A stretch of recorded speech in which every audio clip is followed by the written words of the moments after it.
Good morning. आज का जो सेशन है थोड़ा सा ना इम्पोर्टेंट होने वाला है, क्योंकि एक तो आज हम D9 चार्ट को समझेंगे और दूसरा कुछ इम्पोर्टेंट चीज़ें हैं जैसे चर कार का जो बहुत काम आते हैं प्रेडिक्शन में, तो उनके बारे में बात करेंगे। तो चलिए शुरू करते हैं। देखिए, चर कारक में आपको 8 चर कारक किसी भी कुंडली में मिलते हैं। नैसर्गिक कारक हमने पढ़े हुए हैं, वो फिक्स रहते हैं। ये सारे जो कारक हैं ये हर कुंडली के लिए अलग अलग होंगे। आत्म कारक, अमात्य कारक, बी के मतलब जो भाई से संबंधित चीज़ें हैं, मात्र कारक, ये 8 तरह के कारक हैं जो 8 ग्रह इनके लिए रिस्पॉन्सिबल होते हैं, जिसमें केतु को शामिल नहीं किया गया। बाकी के आपके आठों प्लानिट चर कारका में आते हैं। ठीक है, तो कैसे क्या कैलकुलेट करते हैं, कैसे निकालते हैं, समझ लेते हैं एक बार। बेसिकली चर कारक पहले तो वो लोग दिखाते हैं जो आपकी लाइफ में एक बड़ा रोल प्ले करने वाले हैं, तो ये पर्सन से रिलेटेड हो गया। ठीक है। सेकंड पॉइंट ये है कि जब आप कुंडली एनालिसिस करेंगे, कोई चार्ट देखेंगे, तो आपको चर कारक को एनालिसिस करना ज़रूरी हो जाता है। ठीक है। क्यों, कैसे, इसका इंटरप्रिटेशन में बहुत अच्छा यूज़ देखेंगे हम लोग, और ये कितना काम करता है ये भी समझेंगे। देखते हैं निकालते कैसे हैं, ये कैसे दिखता है कुंडली में। सपोज आपको एक लग्न कुंडली दी हुई है, तो यूजुअली ये इन्फॉर्मेशन आपको चार्ट के साथ दी रहती है, किसी भी सॉफ्टवेयर में मिल जाएगी, राइट। तो अब अगर मुझे सारे कारक ढूंढने हैं तो वो कैसे आएंगे। इस केस में हम क्या करेंगे, पहले जो कैलकुलेशन आप नीचे देख रहे हैं ये राहु वाला, चूंकि राहु वक्रीय होता है तो इनका अंशबल निकालने के लिए हम राहु के अंशबल को 30 में से माइनस कर देते हैं, ताकि एक्चुअल में उसका अंशबल कितना है वो आ जाए। तो क्योंकि राहु वक्री है इसलिए, तो यहाँ पर राहु का अंश बल कहलाएगा 28 डिग्री 17 मिनट, बाकी सबके एज इट इज हम ले लेंगे। ठीक है। अब देखिए, ये एक टेबल बनेगी। तो आपने यहाँ पे मैंने सबसे पहले लिखा हुआ है राहु, और उसके सामने लिखा है 28 डिग्री। चूंकि इन पूरे 8 प्लानेट में सबसे ज़्यादा एडवांस जो चला है, सबसे ज़्यादा एडवांस डिग्री राहु की है, तो सबसे नंबर 1 पे राहु आया। फिर मैंने देखा कि फिर मुझे दूसरे नंबर पे यहाँ मिला मरकरी, तो मैंने सेकंड नंबर पर मरकरी लिख दिया। तीसरे नंबर पे मुझे 20 डिग्री का मून मिला, तो मैंने मून लिख दिया। तो इस तरह से अंश बल के हिसाब से डिसेंडिंग ऑर्डर में, यानी कि घटते क्रम में, हमने आठों प्लानेट लिख लिए, उनके अंश बल लिख लिए। तो जो सबसे ज़्यादा डिग्री का प्लानेट है वो कहलाएगा आत्मकारक, यानी कि आपसे संबंधित कोई चीज़ है उसके लिए आप राहु को इस कुंडली के लिए विचार करेंगे। अमात्य कारक यानी कि मिनिस्टर के लेवल का माना जाता है ये। ठीक है। अगर आपको अपने भाई बहनों से संबंधित कोई चीज़ देखनी है तो तीसरे नंबर का जो एडवांसमेंट है जिसको बोलते हैं बीके यानी कि भातृ कारक, जो एमके है वो मातृ कारक कहलाएगा। तो अगर कुंडली में इस प्लानिट का भी महत्वपूर्ण रोल हो जाएगा माता से संबंधित चीज़ों को जानने के लिए, इस कुंडली में स्पेसिफिक, क्योंकि इस कुंडली के चर चर कारक अलग अलग होंगे हर कुंडली के। तो पी आई के पितृ कारक के लिए शॉर्ट फॉर्म है, पी के पुत्र कारक के लिए बेसिकली ये संतान के लिए है। जीके यानी कि आपका जो इसको बोलते हैं जाति कारक, तो जेके भी बोलते हैं कुछ लोग, बेसिकली जीके बोलते हैं, ये आपके शत्रुओं के लिए काम आता है। और डीके है दारा कारक। दारा कारक मतलब कि स्पाउस से रिलेटेड चीज़ें जानने के लिए, या स्पाउस शादी विवाह से संबंधित चीज़ों के लिए भी ये काम करता है। तो बेसिकली ये कुछ चर कार का है। तो अभी केवल आप एक नोट कर लीजिए ये चीज़ कि डिसेंडिंग ऑर्डर में हम प्लैनेट्स को लगाएंगे उनके अंशबल के रूप में, जिसमें केतु को इन्वॉल्व नहीं करेंगे। अब इनका इंटरप्रिटेशन नेक्स्ट क्लास में देखेंगे जब हम एक नवांश चार्ट को एनालिसिस करेंगे, और बहुत अच्छा यूज़ आपको देखने को मिलेगा। आगे बढ़ते हैं। देखिए, सबसे पहली चीज़ कुछ राशियों के बारे में, ये इंटरप्रिटेशन के लिए ज़रूरी चीज़ है इसलिए हम यहाँ डिस्कस कर रहे हैं। इवन साइन हमें पता है 2 4 6 8 10 12 इवन साइन होते हैं। ऑड साइन क्या होते हैं, 1 3 5 7 9 11, ये कब काम आएंगे, जब हम कुछ स्पेशल दशाएं निकालने की बात करेंगे, और दूसरा ये देखने की कोशिश करेंगे कि पुत्र होगा या पुत्री संतान में, उसके समय में इवन ऑड साइन काम आते हैं। अब बात करते हैं अगली चीज़ की। ये 4 राशियाँ 1 4 7 10 ये धातु की हैं, 2 5 8 11 मूल की है, और ये जीव की है। इनका मतलब क्या है, मैंने आपसे एक क्वेश्चन पूछा था कि मान लीजिए फोर्थ हाउस अच्छा है, उसका लॉर्ड आपको रिजल्ट देने के लिए तैयार है, तो चौथे घर की किस चीज़ का रिजल्ट देगा। तो उसका आंसर ये होता है कि इन राशियों पर डिपेंड करेगा कि वो लॉर्ड कहाँ है और फोर्थ हाउस में कौन सी राशि है। तो धातु का मतलब है मटेरियल गेन, आपको पैसा मिलेगा, सोना चांदी या इस तरह की भौतिक चीज़ें मिलेंगी, वो डिपेंड करेगा इन राशियों पे। मूल का मतलब शास्त्रों में तो वृक्ष, फल, वेजिटेबल लिखा हुआ है, लेकिन यहाँ का मतलब है वृद्धि का। वृद्धि मतलब हो सकता है आपके परिवार में लोग बढ़ जाएं, आपकी पर्सनल ग्रोथ हो जाए, आपका स्पिरिचुअल ग्रोथ हो जाए, ये चीज़ें। और अगर वो जीव वाली राशि से संबंधित है, इसका मतलब है उस घर से संबंधित कोई व्यक्ति विशेष को लाभ हो जाए। तो अगर माँ चौथे घर की बात कर रहे हैं और राशि 3 6 9 12 है, यानी जीव की राशि है, यानी जो फायदा होने वाला है वो माता को होगा या उस संबंध में किसी चीज तरह का बेनिफिट हो सकता है। बहुत इंपॉर्टेंट है, प्रिडिक्शन में लोग यूज नहीं करते, लेकिन हम करना सीखेंगे और देखेंगे कितना इफेक्टिव इसका आता है। सॉरी, हाँ एक बार रिगेन कर लीजिए, चलेगा, ओके। हाँ, अब आता है मूवेबल यानी कि चर राशियां, अचर राशि और द्विस्वभाव, इनका पर्पस क्या है। बेसिकली क्या होता है कि अगर मान लीजिए आपके ज़्यादातर प्लैनेट या सूर्य, चंद्र और लग्न आपका किसी मूवेबल राशि में है, इसका मतलब है व्यक्ति को बदलना आसान होता है, गतिशील होता है, निरंतरता पसंद होती है। ऐसे व्यक्ति को आप कन्विंस आसानी से कर सकते हो, जिद्दी नहीं होता। लेकिन अगर आपके ज़्यादातर प्लैनेट या स्पेशली सूर्य, चंद्र और लग्नेश अगर फिक्स राशि में है, तो ऐसे व्यक्ति किसी की बात नहीं मानेंगे, केवल अपनी बात सुनेंगे, जिद्दी होंगे, स्थिर प्रवृत्ति के होंगे, परिवर्तन को नापसंद करने वाले होंगे। ठीक है। अगर द्विस्वभाव है, इसका मतलब 3 6 9 12 राशियों में अगर आपके ग्रह हैं ज़्यादा, तो ये व्यक्ति दोनों तरह से हो जाते हैं। ये कभी कभी फिक्स रहते हैं, कभी कभी चेंज हो जाते हैं, पर ऐसा कहा जाता है कि द्विस्वभाव में आधे समय, पहला आधा समय ये राशियाँ स्थिर का रूप देती हैं, यानी कि अचर राशि की तरह बिहेवियर करती हैं, और फिर आधे समय बाद ये चर राशि यानी मूवेबल हो जाती हैं। इनका इंटरप्रिटेशन समझेंगे कि कैसे। अब मान लीजिए सूर्य, चंद्र, लग्न फर्स्ट हाउस में बैठे हैं, तो व्यक्ति चर होगा, मूवेबल होगा। इसका मतलब क्या है, और ये अफ्लिक्टेड हुआ तो हो सकता है उसकी हेल्थ कॉन्टिन्यूसली खराब होती रहे या जॉब कॉन्टिन्यूसली प्रॉब्लम क्रिएट करता रहे। तो ये आगे इंटरप्रिटेशन में समझेंगे, ये बेसिक्स हैं जो आप एक बार पढ़ लीजिएगा। आगे बढ़ते हैं। देखिए, 1 5 9 ये है फायर एलिमेंट की राशि, अग्नि तत्व की राशि, जिसकी दिशा पूर्व है।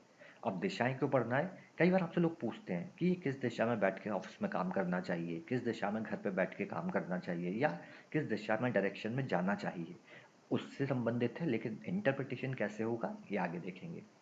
2 6 10 ये साउथ डायरेक्शन दिखाता है और पृथ्वी तत्व की राशि है। 3 7 11 वायु तत्व की राशि है और पश्चिम दिशा दिखाती है। और जल तत्व की राशि है 4 8 12, जो उत्तर दिशा दिखाती है। इसमें याद रखिएगा, फायर और वाटर यानी कि जल और आपका अग्नि, ये दोनों एंटी है, अपोजिट है, यानी कि एक दूसरे की शत्रु मानी जाती है। पृथ्वी और वायु ये एक दूसरे की शत्रु मानी जाती है। यूज कैसे करना है आगे समझ लेंगे।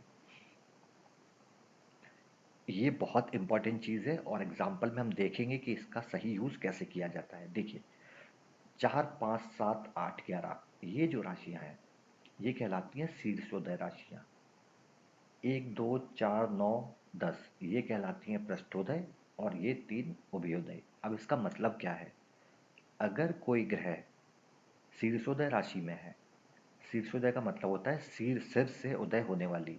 तो अगर कोई ग्रह जिसकी दशा 12 साल चलेगी और वो अगर शीर्षोदय राशि में है, तो वो अपना सबसे ज़्यादा प्रभाव शुरू के 6 साल में देगा और आखिरी 6 साल में केवल 25 से 30% प्रभाव देगा। इसका मतलब अगर ग्रह शीर्षोदय राशि में है तो उसके इफेक्ट बहुत स्टार्टिंग में ही आ जाएंगे।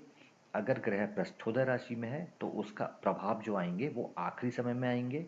और उभयोदय में दोनों तरफ राशियां प्रभाव देती हैं अपने हिसाब से। ये प्रिडिक्शन करते समय बहुत काम आता है कि जब दशा चल रही है 12 साल की, या मान लीजिए अंतर दशा है किसी की 3 साल की, तो आप क्या प्रिडिक्ट करेंगे कि 3 साल में काम होगा। तो आप देखेंगे राशि कौन सी है, अगर शीर्षोदय है तो शुरू के 18 महीने में काम हो जाएगा, पृष्ठोदय है तो आखिरी के 18 महीने में काम होगा। इस तरह से प्रिडिक्शन एनालिसिस करेंगे। चलिए, अब सबसे मेन चीज़ यहाँ पे आज हम जो समझने वाले हैं वो ध्यान से समझिएगा। D9 नौमांश chart. नौमांश चार्ट होता क्या देखते हैं। देखिए, एक राशि 30 डिग्री की होती है, तो 12 राशियां मिलके पूरा एक स्पेस का सर्कल कवर करती हैं 360 डिग्री का, ये तो क्लियर है इसमें। अब चूंकि एक राशि जब 30 डिग्री की है, तो अगर मैं एक राशि के 9 हिस्से कर दूं, यानी इस 30 डिग्री को 9 से डिवाइड कर दूं तो मेरे पास आता है 3 डिग्री 20 मिनट। बस यही है नौमांश कि मैं हर राशि को 9 हिस्सों में बांट दे रहा हूँ। ऐसा क्यों किया आगे देखेंगे, पहले नौमांश समझ लेते हैं किस किस चीज़ में यूज होता है। एक तो D9 second most important chart है, आपके लग्न चार्ट के बाद सबसे ज़्यादा महत्वपूर्ण माना जाता है D9, और आपकी प्लानिट की स्ट्रेंथ को चेक करने के लिए, वेरीफाई करने के लिए यूज़ करते हैं। मान लीजिए लग्न चार्ट में आपका कोई प्लानिट उच्च का बैठा है, बहुत प्रभावशाली है और आपको रिजल्ट नहीं मिल रहा, D9 में देखिए उसकी स्थिति खराब होगी अगर उसके रिजल्ट नहीं मिल रहे। तो D9 और लग्न चार्ट को मैच करना चाहिए जब हम प्रेडिक्ट करते हैं कि ये रिजल्ट अच्छा आएगा या नहीं आएगा। दूसरी चीज़ स्पेसिफिकली D9 को मैरिज के लिए यूज़ किया जाता है, विवाह के लिए स्पेसिफिकली यूज़ किया जाता है। अब D9 को इतना महत्व क्यों दिया है? क्योंकि D10 में हम 10 हिस्से कर देंगे, D12 में हम 12 हिस्से कर देंगे। तो ऐसा क्यों कि D9 को बहुत इंपॉर्टेंट माना गया है, समझ लीजिए। देखिए 3 डिग्री 20 मिनट का मतलब क्या है, एक राशि के आपने 9 हिस्से किए तो 12 राशियां आपके पास, और आप 12 राशियों के 9 हिस्से करेंगे तो आपके पास आता है 108। अब सब आपको शायद क्लिक हुआ होगा। 108 ये वही संख्या है जो हम मंत्र जाप के लिए जातक को बताते हैं कि 108 जाप करने हैं, माला जो होती है। क्यों? क्योंकि हमारे पास जो राशियां हैं, हमारे पास हमें पता है 27 नक्षत्र होते हैं, और 27 नक्षत्र में हर नक्षत्र में एक पाड़ा होती है, 4 पाड़ाएँ होती हैं। तो इसका मतलब हर नक्षत्र मिला के, कुल मिला के हमारे पास 108 पाड़ा होती हैं, चरण बोलते हैं जिनको, स्टेज। तो एक नक्षत्र 13 डिग्री 20 मिनट का होता है, और अगर मैं हर पाड़ा की बात करूं तो बेसिकली 3 डिग्री 20 मिनट की एक पाड़ा होती है। तो क्या मैं यहाँ नक्षत्र ज्योतिष का इस्तेमाल नहीं कर रहा? मैं ये देखता हूँ कि कोई ग्रह जिस राशि में बैठा है उस राशि के किस नक्षत्र की किस पाड़ा में है, और क्यों?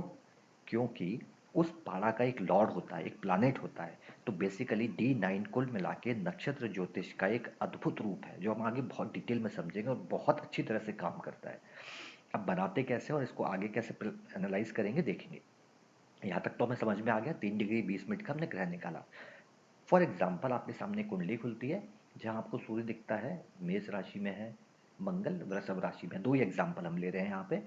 हमने सूर्य का डिग्री देख लिया 26 डिग्री 35 मिनट, मंगल का देख लिया 2 डिग्री 31 मिनट। अब अगर मैं आपसे पूछूं कि नौमांश में ये कहाँ जाएंगे तो उसका तरीका क्या है, ये हालांकि बना हुआ मिलता है लेकिन आपको पता होना चाहिए, बहुत ज़रूरी है। तो वो देख लेते हैं कि कैसे काम करता है। देखिए सबसे पहले हमने एक चार्ट बनाया जहां हमने फर्स्ट से लेके 9 तक नंबर लिख दिए। क्यों? क्योंकि हम चूंकि एक राशि के 9 हिस्से कर रहे हैं तो 1 2 3 4 5 6 आ गया। यहाँ पे हमने इनकी डिग्री लिख दी कि पहला पार्ट जो है वो 3 डिग्री 20 मिनट पे ख़त्म होगा, दूसरा 6 डिग्री 40 मिनट पे, फिर उसमें 3 डिग्री 20 मिनट और जोड़ेंगे तो 10 डिग्री हो जाएगा। ऐसे 3 डिग्री 20 मिनट करते करते ये ऐसे बढ़ते जाएंगे तो पूरा 30 डिग्री की आपकी एक राशि कंप्लीट हो जाएगी। यहाँ तक ठीक है। अब क्या करेंगे? अब क्या करना है आपको, इसमें नंबर्स डालने हैं, 1 2 3 4 9 तक। चूंकि आप 9 ही नंबर डाल सकते हो लेकिन राशियां तो होती हैं 12। तो अब क्या करेंगे, अब आप अगला नंबर दूसरी राशि से स्टार्ट करेंगे तो 12 10 11 12, और 12 राशियों के बाद फिर से एक से शुरू हो जाएगा 6। इस तरह से पूरी 12 राशियां लाइन से आ जाएंगी। एग्जाम्पल के लिए, उदाहरण के लिए हमने केवल यहाँ मेष और वृषभ राशि को लिखा हुआ है। आई होप ये 12 राशियां लाइन से आएंगी, 1 से 12 तक नंबर रिपीट होते जाएंगे, आगे बढ़ाते जाएंगे, और उस सबसे लास्ट में हमें डिग्री मेंशन कर लेंगे। अब नवांश में मुझे देखना है कैसे काम करेगा। मैं देखता हूँ अपने प्लैनेट सन को, जो मेरी एग्जाम्पल वाली कुंडली में जहाँ पे मेष राशि में बैठा है। ठीक है, इसकी डिग्री है 26 डिग्री 35 मिनट। तो मैं यहाँ पे देखूंगा कि राशि कौन सी, एरीज। सूर्य कहाँ बैठा है, मेष राशि में, डिग्री कितनी है 26। तो आप देखोगे यहाँ 8 नंबर पे 8वें हिस्से में आपको मिलेगी 26 डिग्री 40 मिनट, यानी कि इस वाले हिस्से में आएगा। एरीज राशि में बैठा हुआ सूर्य अगर 26 डिग्री 40 मिनट का कोई भी ग्रह है तो वो नौमांश में जाएगा 8 नंबर राशि में। किस में जाएगा, वृश्चिक राशि में। क्यों जाएगा? इसका कारण ये है कि शुरू की जो 4 पड़ा है ये है आपका अश्विनी नक्षत्र, क्योंकि एक नक्षत्र 13 डिग्री का होता है जिसका स्वामी केतु। दूसरा है भरणी, ये बाकी के 4, ये भरणी नक्षत्र है। ठीक है, तो अब इस नक्षत्र में ये है चौथी पड़ा, तो इसका स्वामी कौन होता है, इसका स्वामी होता है मंगल और वृश्चिक राशि। तो इसलिए हम क्या कर रहे हैं, हम उस ग्रह को एक्चुअल में नक्षत्र स्वामी जो नक्षत्र पड़ा का लॉर्ड है उसके पास ले जा रहे हैं, उसके नवमांस में फिट कर रहे हैं। तो बहुत डीप एनालिसिस है नवमांस को, हालांकि हमें बना हुआ मिलता है इसलिए हम फोकस नहीं करते। लेकिन अगर आप लोग नक्षत्र ज्योतिष पर ध्यान देना चाहते हैं तो नवमांस अपने आप में जीता जागता एक उसका प्रोडक्ट है बहुत अच्छा, कि हाउ टू यूज दी नक्षत्र और नक्षत्र पाड़ा। तो इसका मतलब जब मैं नवमांश बनाऊंगा तो सूर्य पहुंच जाएगा मेरा नवमांश की 8वीं राशि में, चाहे घर कोई सा भी हो इससे फर्क नहीं पड़ेगा, 8वीं राशि में सूर्य पहुंच जाएगा। अब देखते हैं मंगल को। मंगल इस कुंडली में वृषभ राशि में है और 2 डिग्री का है। तो अब मैं आ जाऊंगा वृषभ राशि वाली टेबल पे जो ये रही, यहाँ पे देखूंगा 2 डिग्री कहाँ है। तो पहले नंबर पे मुझे मिल जाएगा 3 डिग्री 20 मिनट तक के ग्रह। तो इसके सामने राशि कौन सी है, 10वीं। यानी कि नवमांश में जब बनाऊंगा तो मंगल पहुंच जाएगा 10वीं राशि में। लेट्स से यही नवमांश है तो मंगल कहाँ जाएगा, इस जगह। यहाँ मार्स लिख दूंगा मैं 10th राशि में, जो कि 11वां घर है। अब आप देखोगे कि मंगल वहां पहुंच के उच्च का हो गया। तो गौर से देखो, लग्न चार्ट में मंगल आपका तीसरे घर में बैठा हुआ है जो वृषभ राशि में है। लेकिन जब ये नवमांश में गया तो मंगल आपका उच्च का हो गया। तो क्या मंगल इफेक्टिव होगा या नहीं होगा? बिल्कुल होगा, क्योंकि ये अपनी उच्च राशि में पहुंच गया है। तो इस तरह से D9 बेसिकली काम करेगा और हम आगे इंटरप्रिटेशन समझेंगे। जो नेक्स्ट क्लास है हम वहाँ एक मैरिज का चार्ट एनालिसिस करेंगे और जो हमने आज पढ़ा है उन सब चीज़ों को बहुत अच्छे से एनालिसिस करना सीखेंगे। तो कुल मिला के चर कारक जो आपके बहुत काम आने वाले हैं, यूजली लोग इसको इग्नोर करते हैं, बिल्कुल भी इंपॉर्टेंस नहीं देते, लेकिन अब आप देखेंगे कि कैसे काम करते हैं।